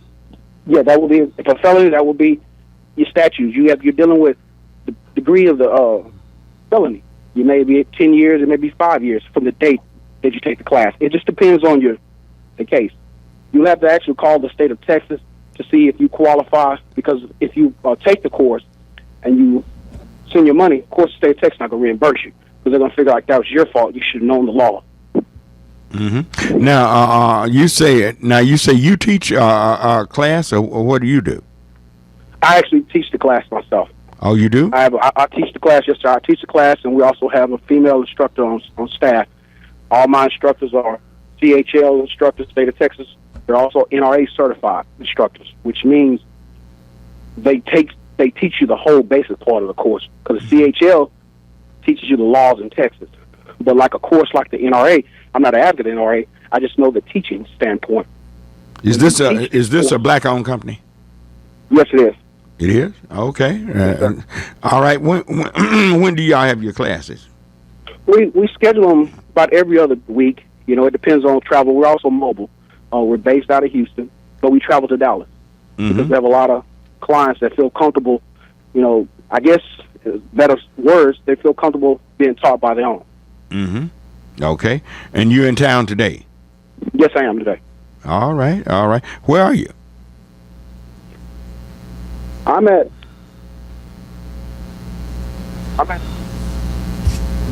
524 West Belline. Where 524? What is that, in DeSoto? Yes, it is in DeSoto. Okay, and when your class start? My class is actually starting now in about 10 minutes, and we'll go 10 hours from here, and then we'll go to the firing range to show proficiency. You go 10 hours from there? Yes, sir. 10 hours? Yeah, the state requires you to take a 10-hour course. Wow. All right, well that's great, and I'm glad to hear that. I'm glad to hear that people are interested. I admit I don't like the law, but since it's on the books, people should take advantage of being able to defend themselves with these handguns. I don't like guns. I remember growing up. We had good fist fights, and after the fist fights, we were all friends. But guns is so final. I really don't like it. But since it's there on the books, everyone should take advantage of it. Thank you for your call and the information. Thank you for your expertise. All righty? Yes, sir. If your callers have information, they can go to totalprecision.com and look. All right, totalprecision.com. All right. Thank you for your call. All right, 972-647-1893. We have Reverend Moss on line 1. Good morning, Reverend Barnett. Good morning, Reverend Moss. Yeah, I'm enjoying the show again. Oh, thank you. Yeah, I don't like the way that trial is going. I don't either. The lawyer they called in, he felt pretty confident that this guy is not going to get off. I don't know about that. I don't know. I hope he's right. I hope he's right, and I hope I'm wrong. But I don't know. Mm-hmm. I hope that they, find him guilty and he served the time for what he done. Mm-hmm. And on this gun law, you watch. I just listened a while ago on the 10-hour thing. They're gonna make it so stiff. They don't really want no black folks to have no guns. They don't want you to have no guns. Not no black people. A lot of things they do is for only white folks only. And I'm going to say this and I'm going to get off. Mm-hmm. Back in 55, they had two black guys. They wanted to be cops, but they wouldn't. But they had to do what the white folks said. Mm-hmm. But the only place they patrolled was in the black neighborhood. Now, they could arrest you and be tough on you, but if there's some white people doing something, they had to call the white folks in. They couldn't arrest them. You talking about the black officers? Yeah. They couldn't arrest white people. Same way now. Yeah. Almost the same way now. It's sad. Mm-hmm. I hope this trial go off all right. Now, I think, I'm like you, since they got this on the books and this the law, I think everybody, especially black people, they should arm themselves. because it's not going to never get any better. It's going to always be black and white. Always. Mm-hmm. We're going to hear that until the day we leave here against black and white. You know? And then they're afraid of us.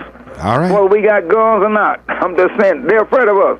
Yeah, but if they got a gun and you don't, I think that kind of evens, that levels the playing ground now. That's right, Reverend Barnett. Yeah. Good day to you. All righty. Thank you. All right, 972-647-1893 is the number to call. Let's go. Let's get our job line in this last segment. Let's go to Mr. Greg Barber. Greg, you there? Yes, Reverend Barnett. Good morning, Reverend Good morning, Greg. How are you this morning? Doing fine. Mm-hmm. This morning on our SAT job line, that's Solutions and Actions Today job line, brought to you every Saturday morning during Church Information in Open Forum here on Knon 89.3, the voice of the people. This morning on the job line, we have LabCorp is looking for warehouse workers and drivers. They're asking you to apply online at www.labcorp.com. Once again, that's LabCorp is looking for warehouse workers and drivers. They're asking you to apply online at www.labcorpcareers.com. Arizona Tile is looking for warehouse associates. They're asking you to apply online at www.Arizonatile.com. Once again, that web address is www.arizonatile.com. Overhead Door is looking for warehouse workers and drivers. They're asking you to apply online at www.hourlycareers-overheaddoor.icims.com. Once again, that web address is www.hourlycareers-overheaddoor.icims.com. Transportation Security Agency is looking for transportation security officers. They're asking you to apply. The number for inquiry is 877-872-7991. Once again, that's the Transportation Security Agency is looking for transportation security officers. The number for inquiry is 877-872-7991. Once again, that number is 877-872-7991. Old Castle Building Envelope is looking for warehouse personnel. They're asking you to apply online at www.oldcastlecareers.com. Once again, that web address is www.oldcastle.com. If you are a child-loving patient, an energetic individual, and would like to work in the daycare setting, the number for inquiry is 972-290-4995.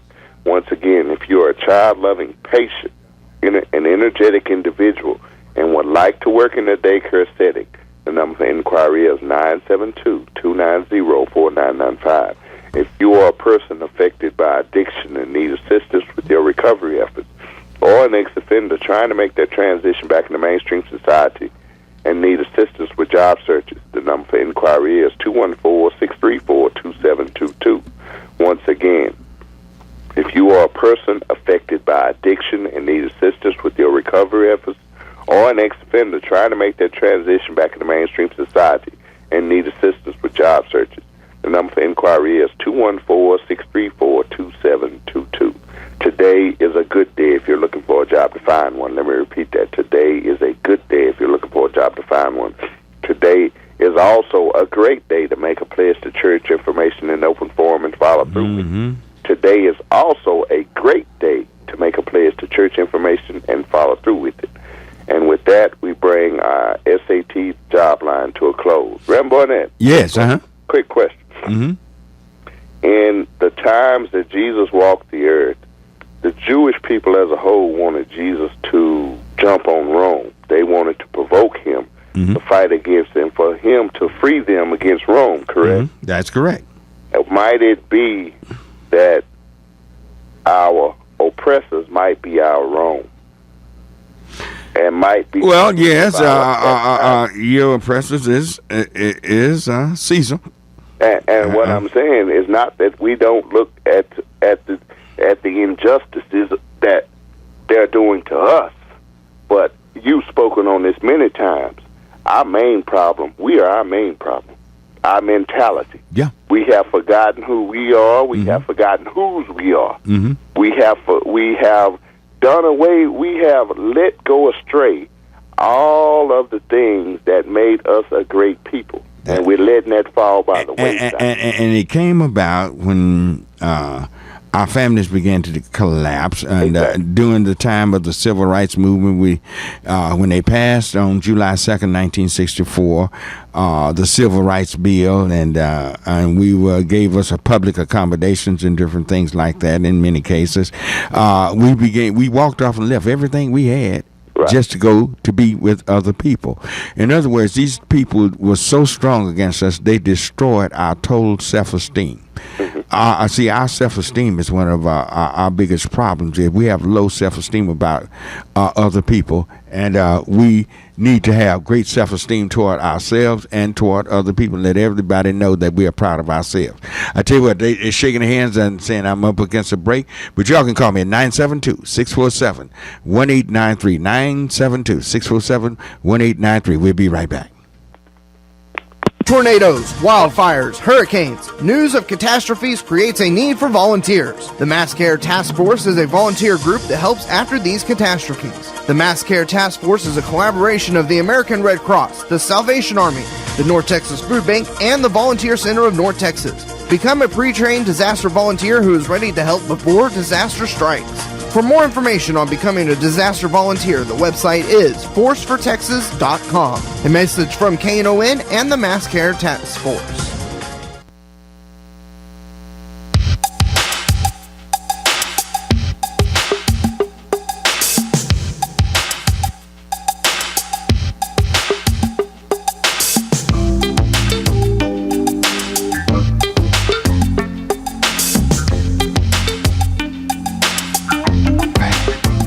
All right, we are back on Church Information and Open Forum. This is our last segment.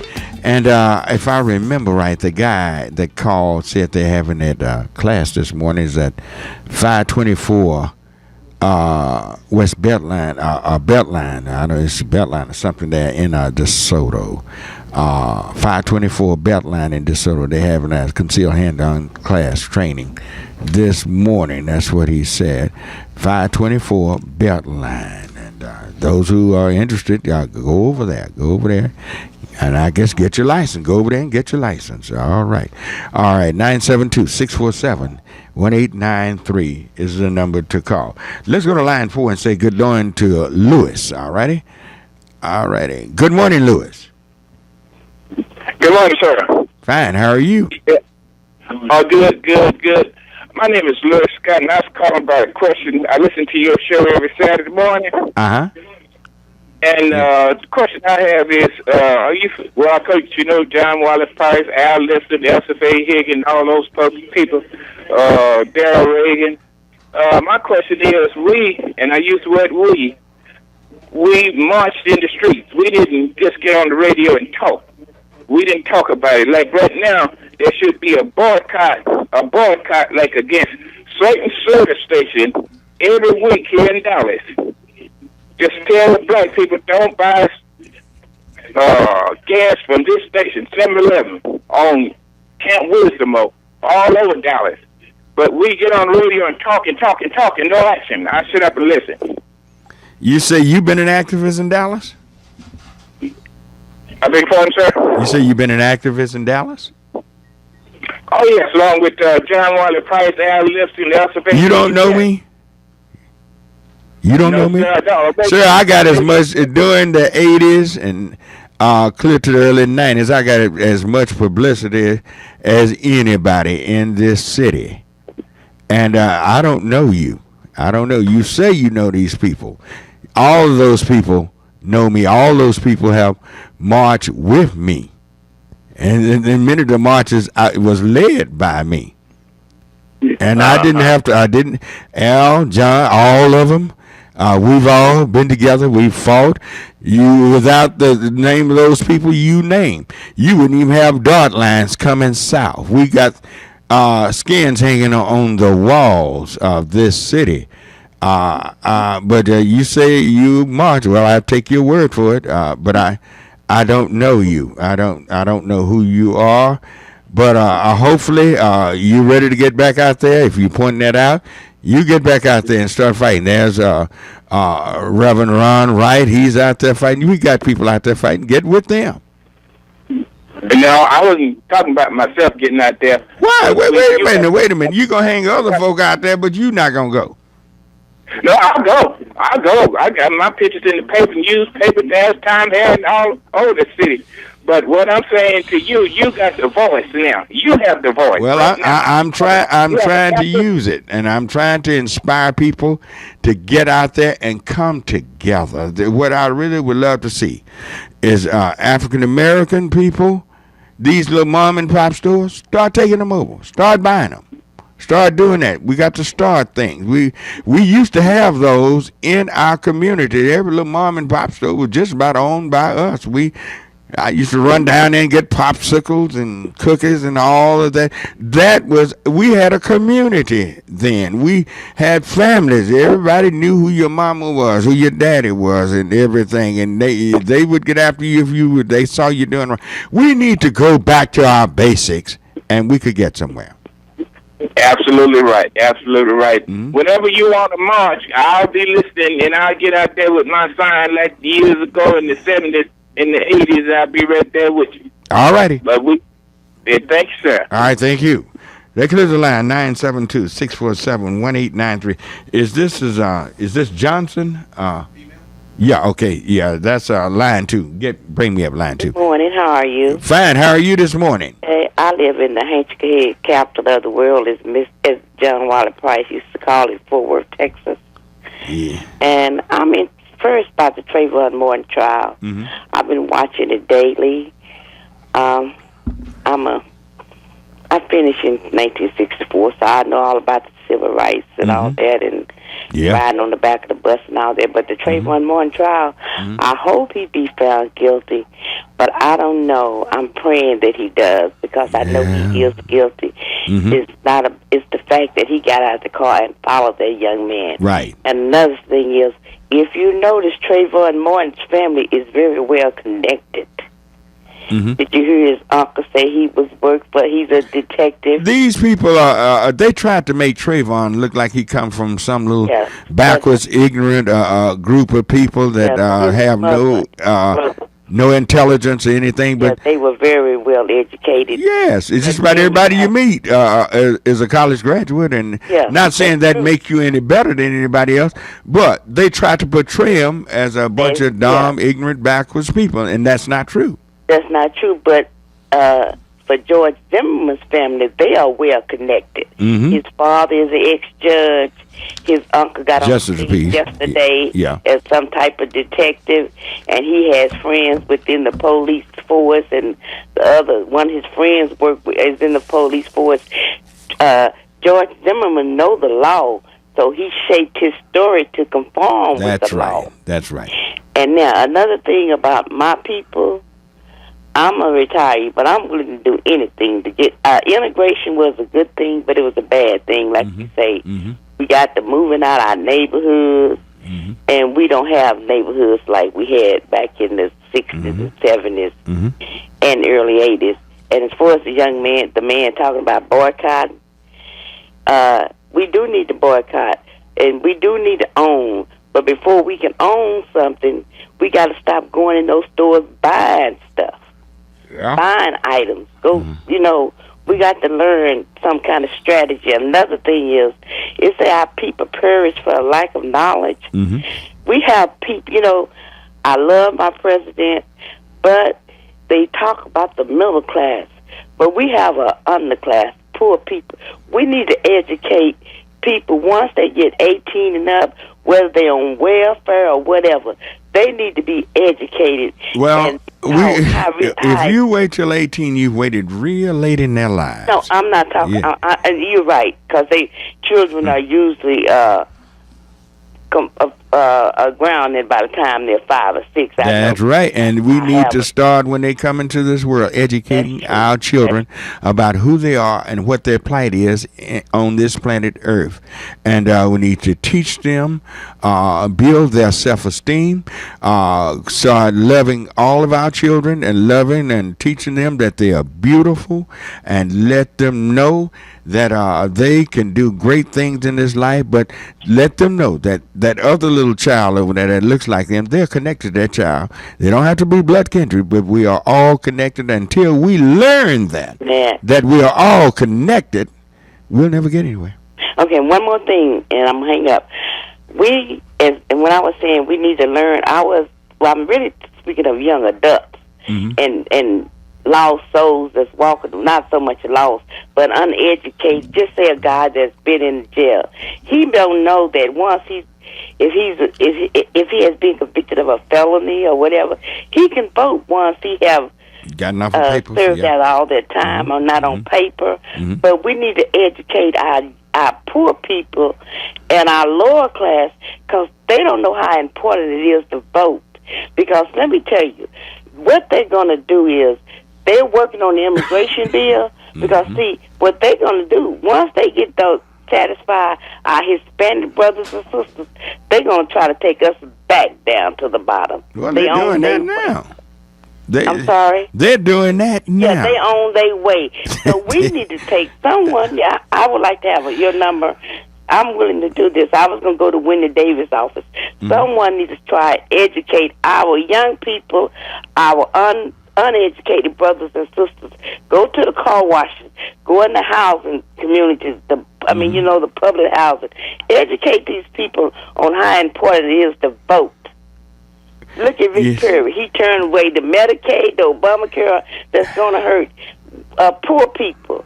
It's not going to hurt the up and in. Right. And we need to learn. We need to educate them, and we need to start voting drives, and not worry about the people over in I'm just going to use the word Cedar Hill, the blacks in Cedar Hill. They probably vote, but you got some people in pockets of South Dallas, West Dallas, in Fort Worth, in different housing projects. They don't understand about voting, and that's why. Well, that's why you mentioned your president. That's why the president don't talk about the poor. Because they don't vote, and they could kill us. They're trying to win the election. You're right. Well, it's the truth, and I hate to say it, but yes, we do need even more voter education. Yeah, but once we use that vote, we still need to learn how to do something with our money. Vote. That's right, and that's what I'm saying. You never hear him get up talking about where the poor people. You never hear him going into different neighborhoods or going to different schools or different churches or whatever they do to have rallies and stuff, because they think they don't have to come to certain people because they don't vote. But if we start working on our people to vote, because voting is going to be so important for the next 10 years.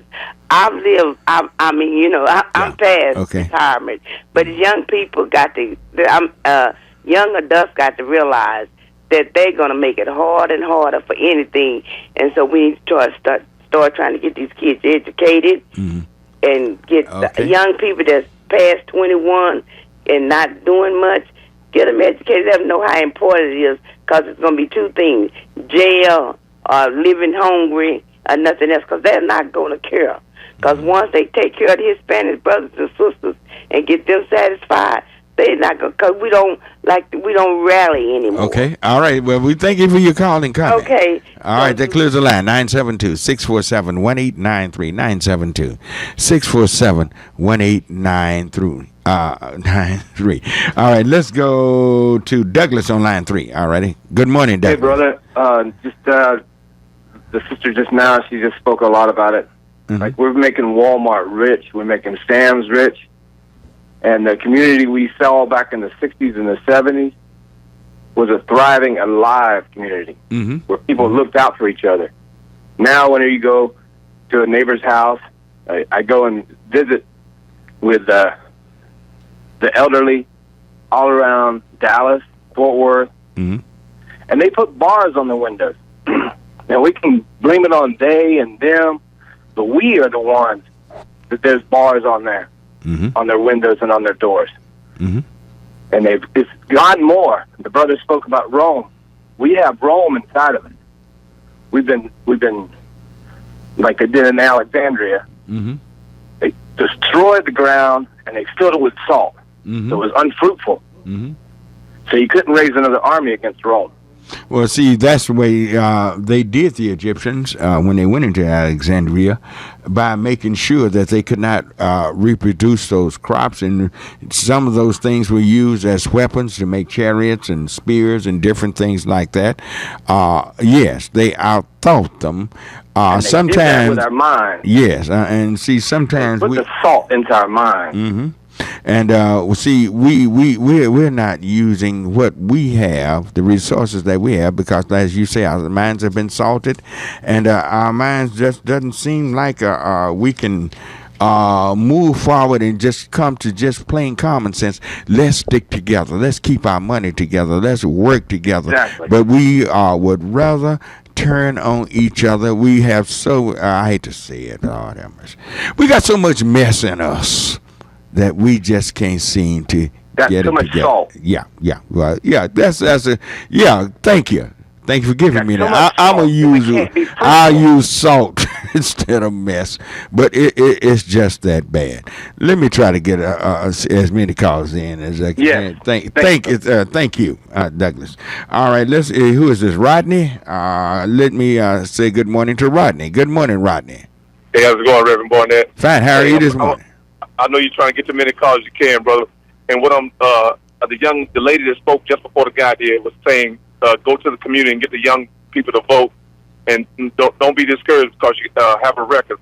But you and her misspoke about voting. Your sentence have to be complete. You don't.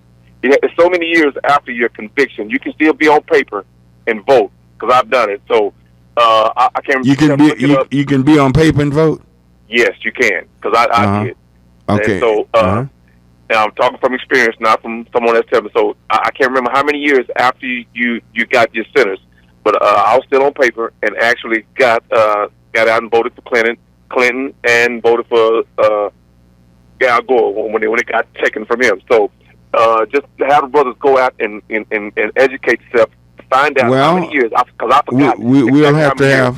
We'll have to find somebody from the voter registration with Dallas County, I guess Tony Pippin School, somebody, and we'll get the full extent. Now, obviously they changed their law, because once upon a time you couldn't vote on papers. Now you couldn't, exactly. I guess if the law has been changed, we need to let everybody know. Everybody know that that law has been changed. You're absolutely right. That law was changed. It was sometime in the mid-90s, and I took advantage of it as soon as they changed it. So I think it's 5 years after you got your sentence, but not 5 years after your sentence is complete. You can still be on parole. You can be on parole, probation, and still vote. Is that right? All right. We'll try to get a clarification on that, and I hope you're right. And all right. I'm trusting you that I don't want misinformation be given out, but I guarantee you next week we'll have the real information on that, on who can vote and what status you can be and still vote or not able to vote. All right. Thank you, Rodney. Thank you. All right. Thank you. I tell you what, we're completely out of time, and we would like to thank all of you for calling. Thank all of you for listening, and may the Lord bless you. You're always welcome to come to Heavenly Joy Church. We're located at Bruton and Masters here in the city of Dallas. Service beginning at 11 o'clock every Sunday morning. Sunday school began at 9:30. Come out and worship with us. Come out and praise the Lord with us. We have a great, joyous time. So come by and see us. And may the Lord bless you and keep you. We're praying for you. Y'all hang in there until we see you again on the radio. May the Lord be with you. Bye-bye. KNON 89.3 FM in Dallas and Fort Worth, the voice of the people. Business owners, tell KNON's listeners about your business. You can put your business or event on KNON. KNON currently has space available to run announcements for you. Tell KNON's listeners about your goods, services, nightclub, concert, or event. Help keep the voice of the people on the air while putting your information on the air. KNON's been named the #1 radio station in Dallas by both the Dallas Observer and D Magazine. Put your business with Dallas's #1 station. Call now for more information at 214-828-9500, extension 227, or extension 233. For more information, go to KNON.org and click on the Run Spots on KNON page. It's a great way for your business to support community radio while letting more people know about you.